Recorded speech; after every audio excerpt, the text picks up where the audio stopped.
DSP, real change, strong background checks, real substance of mental health reform, and a ban on the weapons. As soon as I grow into my mom. Excuse me, you girls mind telling me about your signs? Okay, where are we going? Casey has a rookie deal. I do. Wait, Jess, you do it. Why me? Jess will. Hello. Hi. Can you just tell me what your sign says and what it means to you? So this sign says I should be worrying about my grades and not my life, because I feel like I should be safe in school to get my education and not have to worry about someone coming in to shoot me or when the next lockdown drill is.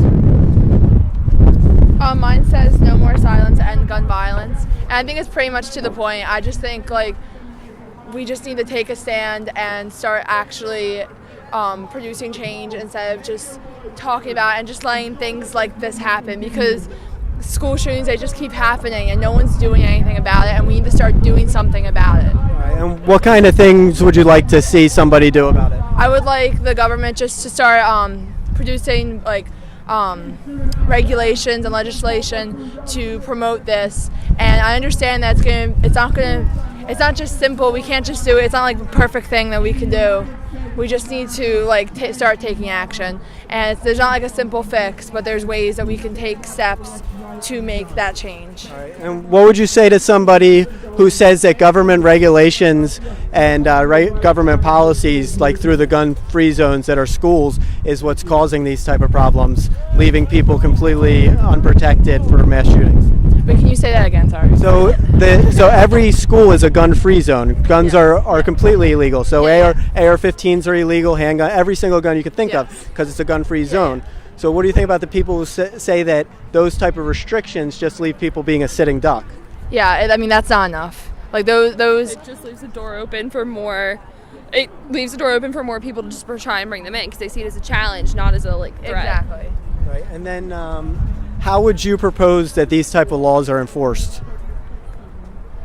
Well, I think they should be enforced by police. They should be enforced by teachers. They should be enforced by schools. They should be enforced by the community, because to make a change, it takes an entire community of people to make a change. You can't just take one person. You can't just do it with one person. You should feel safe reporting what you see. Yes. Because sometimes kids are scared to report things because they think that they might get in trouble too. Yes. All right. So if you propose that the police enforce these type of laws, isn't that a type of gun violence when a policeman goes in with a gun enforcing a law? Police brutality is something I think it's kind of different than what we're trying to talk about. This is talking about mainly brutality with guns in schools, but police brutality is something else and another issue that is very important. But do you feel like we don't have a problem with police brutality? We have a problem with police brutality. I fully agree, we do. So we have a problem with police brutality, but we want them to be the only ones that have these type of guns?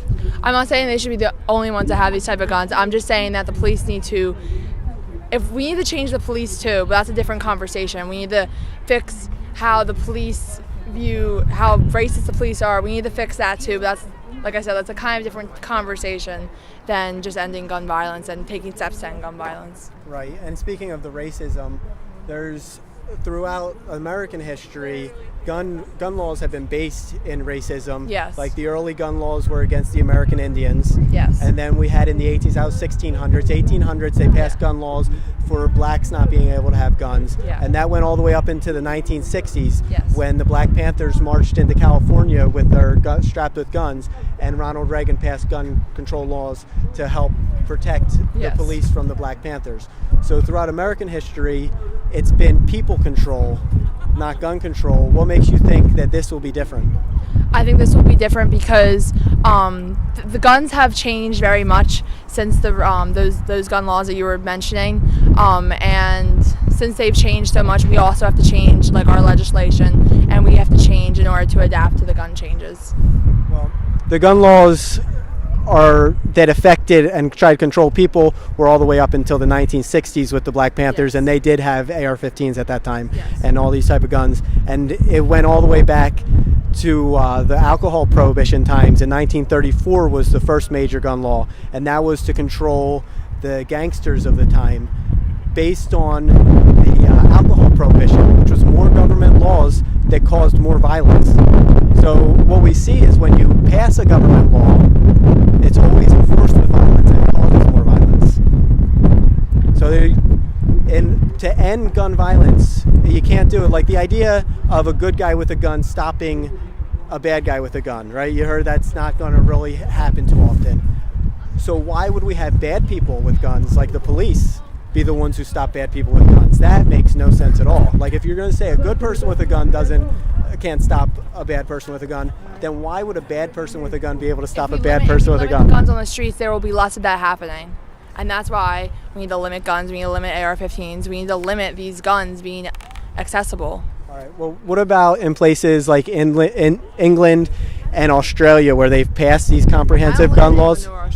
Right, but I can't haven't had any mass shootings since. Right, but they have had the amount of rapes go up massively. They have had the amount of home break-ins going massively. So what's happened is that people aren't able to protect themselves from people. Mass shootings aren't happening, but people are having violent things happening to them that they're unable to protect themselves from.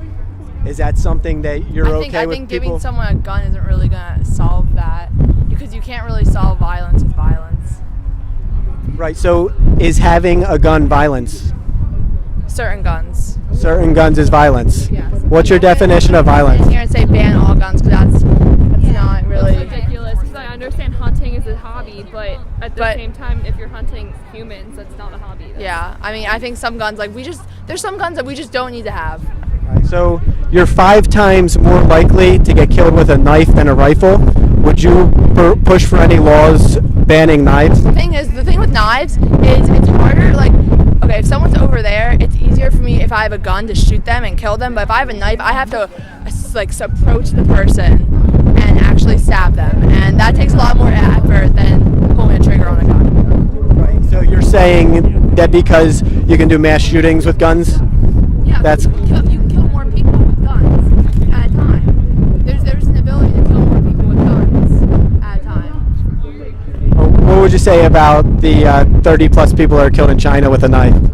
I mean, you can't. That is something. That's not the conversation. We're in America. That's not the conversation. The conversation is guns. Okay, yeah, knives kill people, but guns can kill a whole lot more people a whole lot faster. And I'm sorry, but I'm really hungry. Is the conversation guns or is it violence? It's both, but it's mostly guns. It's gun violence. Yeah, it's gun violence. It's a pair. All right, I'm hungry. I gotta eat. But thank you.